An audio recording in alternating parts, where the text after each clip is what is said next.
لیکن سرائکی صوبے میں تو میرے خیال میں سب سے بڑی رکاوٹ خود سرائکی یا وسیب کے اندر موجود ہے، کیونکہ بہاولپور ریجن کے لوگ لفظ سرائکی کے زیر نہیں آنا چاہتے، بلکہ وہ تو اپنی ایک الگ شناخت ریاست اور جو ان کا ایک پورا ہسٹوریکل بیک گراؤنڈ ہے، تو وہ شاید ایک یہ بھی کہتے ہیں رفٹ ہے، بلکہ وہ تو سمجھتے ہیں کہ جو سرائکی صوبہ کا نام لانچ کیا گیا، اس میں جو بہاولپور ریاست یا جب ریاست کو پاکستان میں ضم کیا گیا اس وقت جو وعدے ہوئے تھے اس کے مطابق تو کیونکہ 1 یونٹ میں وہ ضم ہو گئے تھے،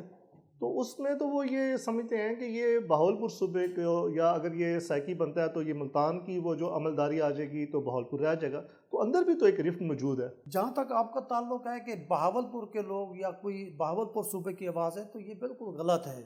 بہاولپور کے جو نواب بہاولپور ہیں وہ سرائکی صوبے کے حامی ہیں۔ بہاولپور کی تقریباً 90% عوام جو ہے وہ سرائکی صوبے کی حامی ہیں۔ ایک قدر لوگ ہیں جو کسی کے پٹھو ہیں، کسی کے کہنے پر جن کی جو ان کی ڈوریں ہلاتے ہیں، وہ بیٹھ کے لاہور میں، اسلام آباد میں بیٹھ کے سرائکی صوبے کا جو شوشہ چھوڑ دیتے ہیں۔ نہ ان کا کوئی وہاں پر ووٹ بینک ہے، نہ ان کو کوئی پوچھتا ہے، نہ ان کی کوئی اوقات ہے وہاں پر۔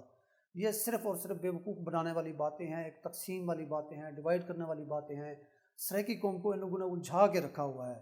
یہ ایک تاثر دیتے ہیں کہ جی یہ تو دو صوبوں کی بات ہو رہی ہے، حالانکہ ایسی کوئی بات نہیں ہے۔